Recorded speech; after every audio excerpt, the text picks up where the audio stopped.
तर मित्रांनो, सध्या आपल्या देशात IPLचा सीझन हा सुरू आहे, ज्यात अनेक युवा खेळाडूंनी आपल्या कामगिरीने सर्वांनाच प्रभावित हे केलेले आहे। तर IPLच्या पहिल्या टप्प्यातील कामगिरी T20 वर्ल्ड कपचा संघ निवडताना पाहिली जाणार आहे। त्यामुळे सध्या पाहिलं तर IPLची रणधुमाळी आणि वर्ल्ड कपची उत्सुकता ही सुरू आहे। परंतु या दरम्यान पाहिलं तर माजी निवड समिती अध्यक्ष यांनी एक पोस्ट केली आणि याच पोस्टमुळे अनेक चर्चा या सध्या सुरू झाली होती।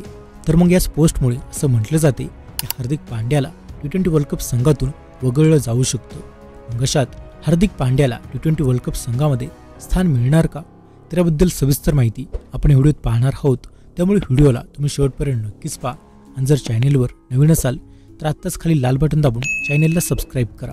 खरं तर सध्या पाहिलं तर IPLचा सीझन हा सुरू आहे आणि याच दरम्यान आता माजी निवड समिती अध्यक्ष वेंकटेश प्रसाद यांनी एक पोस्ट केली, ज्याच पोस्टमुळे अनेक चर्चा सुरू झालेल्या आहेत। तर वेंकटेश प्रसाद यांच्या मते विराट कोहली आणि रोहित शर्मा यांना संघस्थान मिळाले तर हार्दिक पांड्याला संधी मिळण्यास शक्यता आहे। तर सध्या टीम मॅनेजमेंटमध्ये सर्वाधिक चर्चा विकेटकीपर बॅट्समनची जास्त आहे। दरम्यान वेंकटेश प्रसाद यांनी स्वतः भारतीय संघाच्या निवड समितीचे अध्यक्षपद हे भूषवले, त्यामुळेच त्यांच्या ट्विटकडे जास्त गंभीरतेने पाहिलं जाते। खरं तर वेंकटेश प्रसाद यांनी आपल्या एक्स खात्यावरून पोस्टमध्ये स्पष्ट भूमिका मांडली। तर ते म्हणतात की फिरकी गोलंदाजांविरोधात शानदार कामगिरी करण्यासाठी शिवम दुबे याची निवड, तर जगातील सर्वोत्कृष्ट T20 फलंदाज असल्यामुळे सूर्यकुमार यालाही संघस्थान मिळेल आणि याशिवाय रिंकू सिंग याला सुद्धा फिनिशर म्हणून निवडलं जावं। तर मग शिवम दुबे, सूर्यकुमार यादव आणि रिंकू सिंग यांना T20 वर्ल्ड कपसाठी संघस्थान दिल्यास टीम इंडियासाठी चांगलं राहील। तर मग विराट कोहली आणि रोहित शर्मा यांना संधी दिली तर फक्त विकेटकीपर बॅट्समनची जागा शिल्लक राहते। त्यामुळेच T20 वर्ल्ड कपसाठी निवड कशी केली जाते हे अतिशय रंजक असणार आहे। तर IPL नंतर पाहिलं तर जून 2024 मध्ये T20 वर्ल्ड कपला सुरुवात होणार आहे।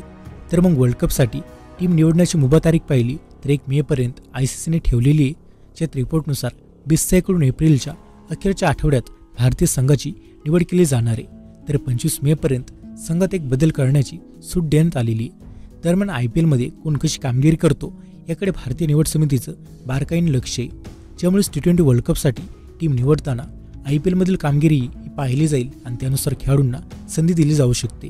ज्यात खरं तर मग सध्या पाहिलं तर हार्दिक पांड्याबद्दल बोललो तर त्याचा फॉर्मसुद्धा हा काही खूप चांगला हा दिसून आलेला नाही आहे आणि याच कारणास्तव त्याच्या तुलनेत शिवम दुबे आणि रिंकू सिंग यांचा फॉर्म मात्र हा खूप चांगला चालला आहे। त्यामुळेच असं म्हटलं जाते की हार्दिक पांड्याला वर्ल्ड कपसाठी वगळलं जाऊ शकतं आणि T20 वर्ल्ड कपमध्ये शिवम दुबे आणि रिंकू सिंग यांना स्थान दिलं जाऊ शकतं।